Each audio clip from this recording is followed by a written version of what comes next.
everyone, welcome to my channel.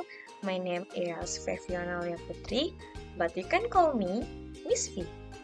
Today, we're diving into an exciting topic in physics, Newton's first law, also known as the law of inertia.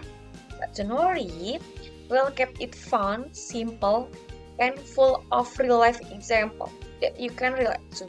So, grab a pen, your notebook, and maybe even a snack. Get ready to explore how and why objects move or don't move in the world around us.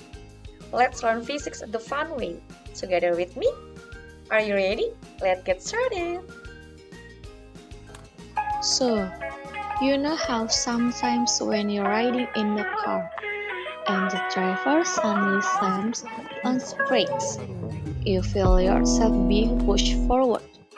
Well, that's a perfect example of inertia, which is exactly what Newton's first law talks about. In this case, when the car suddenly stops, your body wants to keep moving forward. Why? Because your body was already in motion and it resists the sudden stop.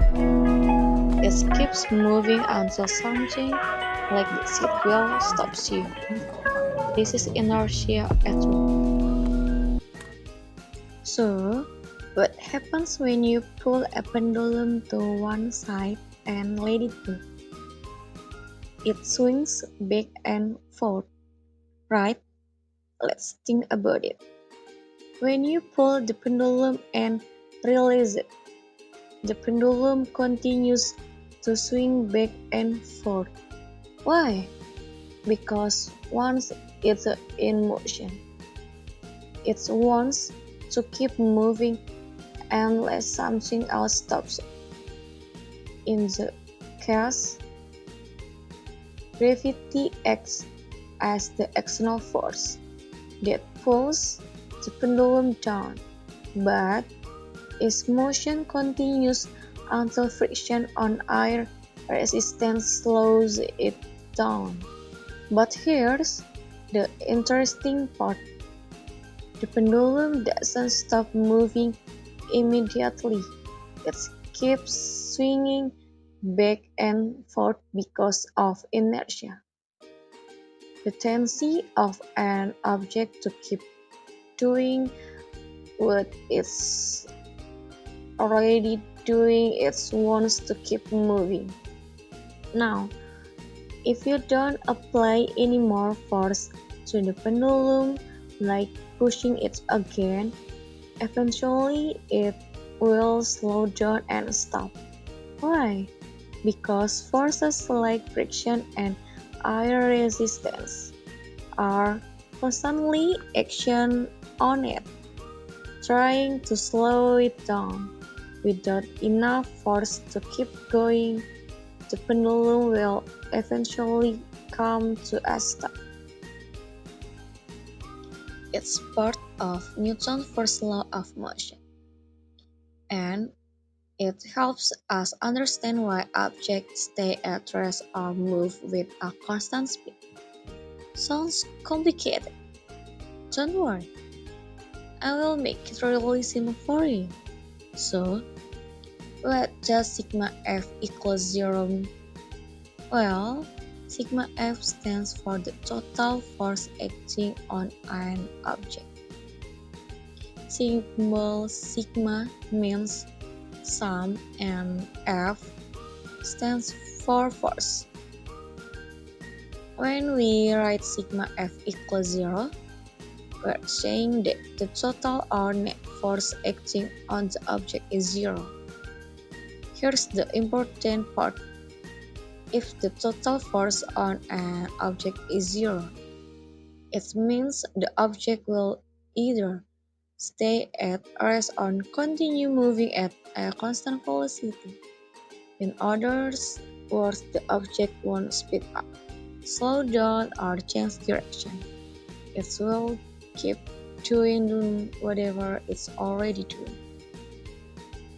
Here, I have a book lying on the table. The book is erased, which means It's not moving. According to Newton's first law, the book will stay at rest unless something pushes or pulls it. Now, let's think about the forces acting on the book. The earth pulls the book down with gravity. This force is 30 newtons. At the same time, the table fixes the book up with an equal force, called the normal force. This is also 30 newtons. These two forces are balanced, which means they are equal in signs but opposite in direction. When the forces are balanced, like this, the book will not move. It stays at rest.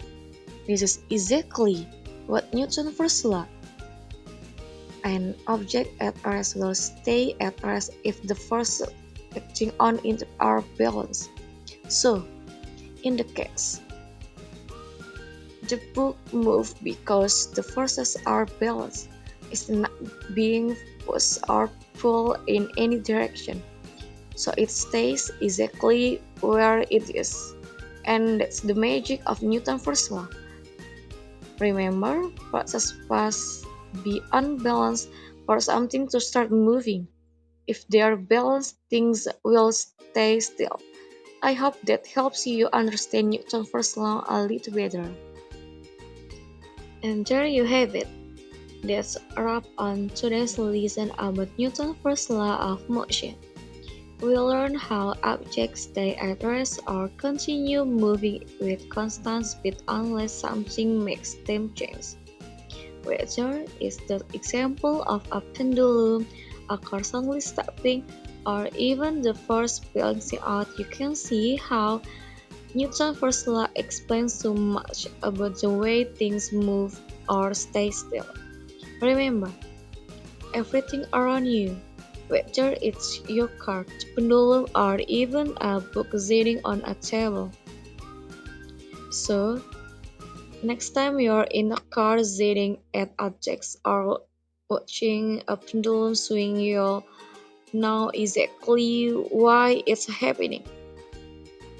I hope you enjoyed today's lesson, and if you did, don't forget to hit that like button, subscribe, and click the notification bell so you'll never miss out on more fun and easy pieces lesson. Keep exploring the world of science with me, and I'll see you in the next video. Stay curious and keep learning. Bye bye.